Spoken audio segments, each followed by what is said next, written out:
What's up, everybody? This is David with Metro Jiu Jitsu.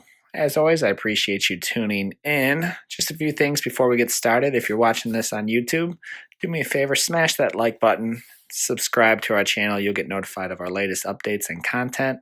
If you have anything that you want to hear on our podcast, go ahead and shoot us an email, metrobjj@gmail.com. Enjoy.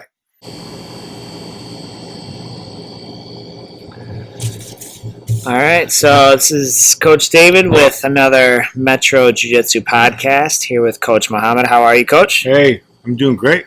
How's it going today, Coach David? Good, man. So we got less questions. Okay. But they appear to be a little bit tougher ones. So we'll get. They're more thought provoking. Put it that way. Yeah. So let's get right into it. Clearly, jiu-jitsu, there's benefits to jiu-jitsu more than just the self-defense. Yeah. Can you give us some specific examples of how jiu-jitsu has helped you off the mat? Could be corporately, in a career, socially, anything. I just tell us how. Give me an example. God, I don't know. How it's helped me off the mat. I mean, honestly, it's only helped me off the mat. That's a weird question. I mean,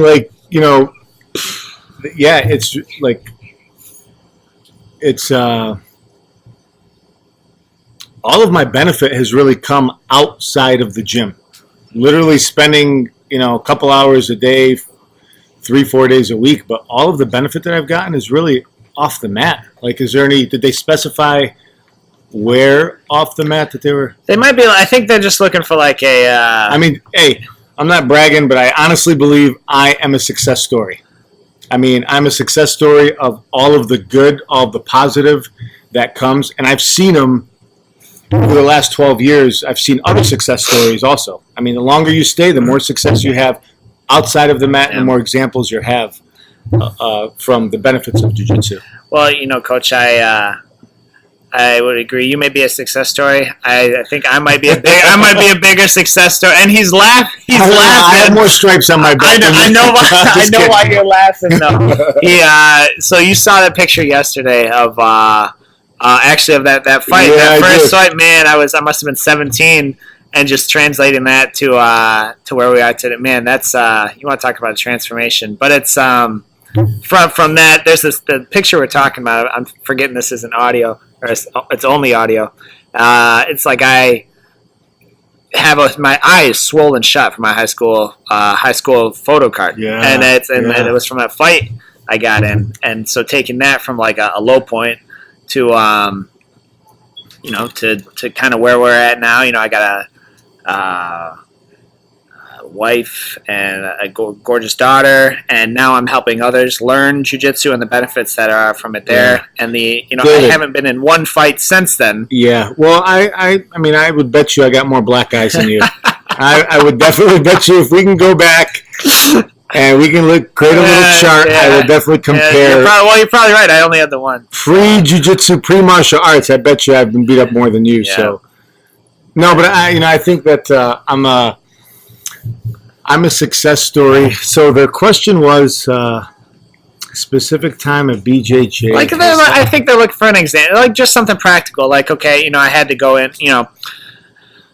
I had to go into a business meeting. I had to hire somebody. I had to fire somebody. I had to have a difficult conversation with a loved one. I had to anything. How is any of that? Yeah. And I'm just pulling from my personal experience. Anything like that. Right.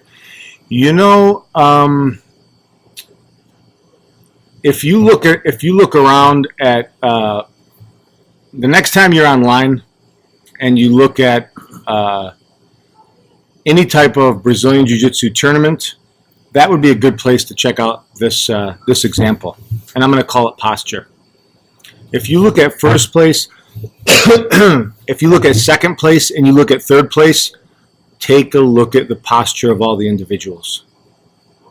And usually, from first place, second place, and third place, you're going to see a little bit of difference in the posture that they have.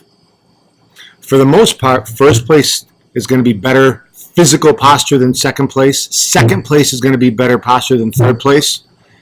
And sometimes you might even see really, really good posture in the third place also. Mm-hmm. And that posture is third place's posture is actually way, way better than someone who's never done any martial arts. And you look at the way that people stand, you look at the way they hold their chest up, their head high, and it's not a cockiness. It's more of a posture that says, it's like self-assurance, and that posture is basically a confidence that them and anybody, whether you compete or not, is carried over all across the mats of jiu-jitsu all over the world, all over the mats of martial arts. And just a strong posture. Yeah, well, the posture is actually internal, because it's not a posture that says, I want to kick your butt, right? It's a posture that says, I am in control. You cannot harm me, and I will not be defeated. I will succeed. And I think that posture has translated to me in the corporate world, in my professional world, and also as a parent. It's given me a lot of posture in raising my children, and going through all of the challenges that come with dealing with family, personally, professionally, and I just feel like you can't stop me.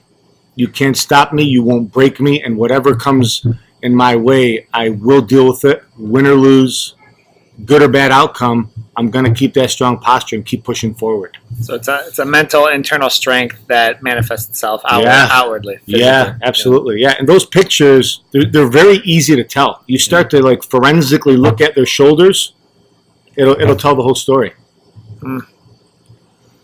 Interesting. Now I got to go back and look.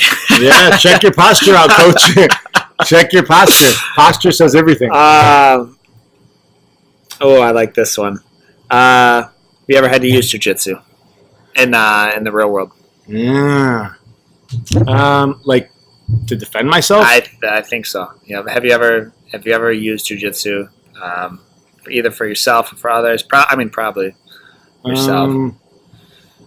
Okay. So for all of you listeners, this is how jiu-jitsu and judo works. You take the other person's movement or momentum, you kind of use it against them, and you get in a position to where they're in big trouble and you're not. So, I think the day that I started training, I was actually very, Brazilian Jiu-Jitsu anyway, I was a really physical, aggressive athlete. And I was like that in all of my CrossFit training, my weightlifting. I would do drills from one sport to another just to really strengthen up my body. And when I first started training, I actually, it's odd because I was getting beat so much as I took an approach of I'm here to learn. Mm-hmm. And I stepped on the mat 12 years ago, and I did not care about winning or losing for the first time in my life, because I knew that everybody here knows much more than me. Mm. And I just really took a different approach and took an approach from learning. And I think that alone, that mindset caused me to really only focus about winning or losing in tournaments, but that mindset caused me to really humble myself, and I think that translated into having to defend myself outside of the gym, and so no, I haven't had to use it, and I think it's because I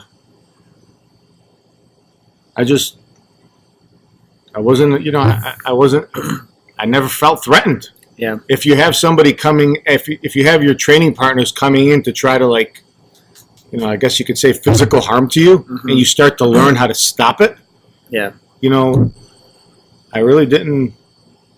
I wasn't afraid, and people could pick up on a little bit of fear from you in the outside world. They could smell it. Yeah. So no, I haven't had to use it because of I wasn't afraid. The fear that everybody has a little bit of fear in them walking around, whether it's like late at night, for example, You're looking around over your shoulder, just making sure your perimeters are safe. But once that fear started to go away of anything or anybody around me, and it literally took just a few months, I felt like my protective shield started to go from a little bubble to a few feet to even bigger space. So Yeah. for that reason, no, knock on wood. Yeah. Well, and you mentioned the fact that it's so humbling coming in here, like especially you. I mean, you're physical now, like 10 years ago. 34-year-old Mo, like you must have been. I mean, how much you think you're percentage-wise? How much stronger and physical were you? Guesstimating 10, 12 years ago when you first started. Oh gosh. Well, so that's a 50%. If you're dwelling on it that long, that answer's 50% stronger at least. I don't know. I was a lot stronger. Okay, I was a lot stronger. So someone like that can be humbled, coming in. Like, so I think that for me too is one, like it's what we teach, and it's so obvious.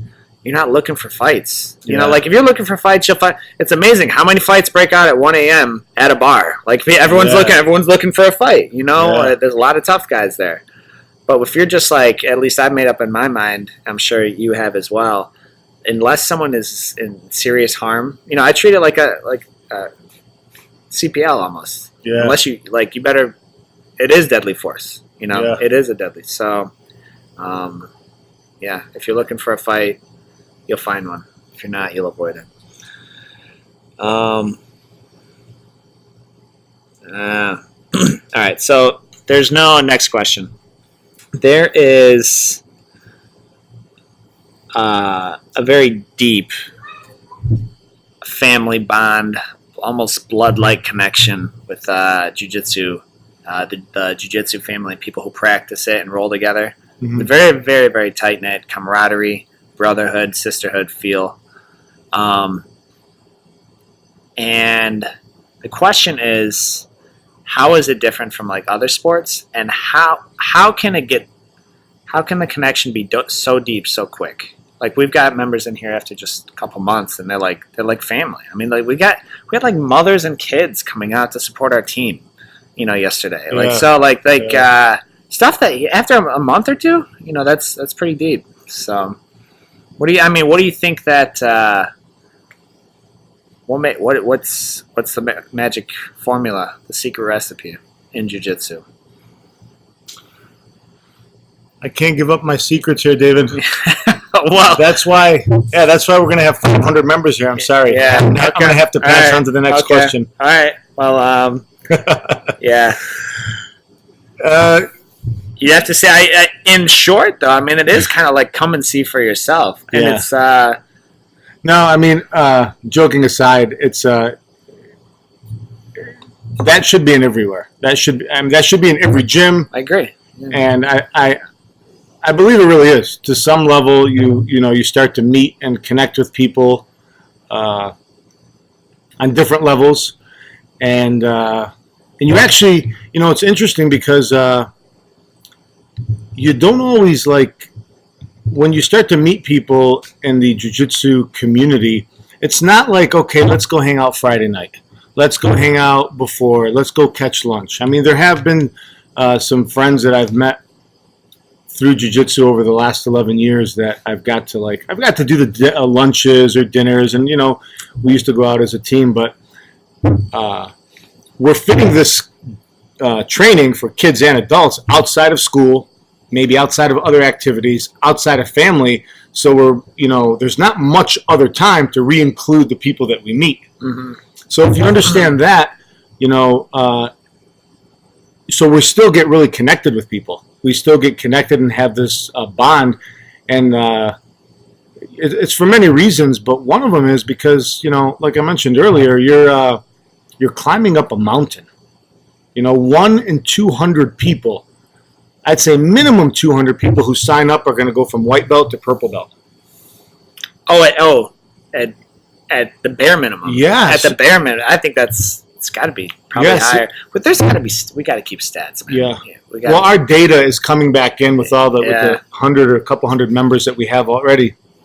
we're going to get more accurate data, and I'm sure we'll be publishing that. But saying that, if you have 200 people climbing a mountain, you have 1,000 people climbing a mountain. If only 5 people are going to get there, whether I like you or not, we're not going to a place where there's only one room for one person. We're going to a place that there's room for many people, and you can all look down and see what you guys just accomplished. Yeah. Like me or not, we did something together, and you know how I feel, and I know how you feel. Yeah. And the physical, the emotional growth that you go through is amazing to see, and you can definitely respect and appreciate what each person did. And I think that alone right there really brings a sense of community to each other. Yeah. So. Yeah. Yeah, absolutely. Yeah, man. It's yeah, I agree. That's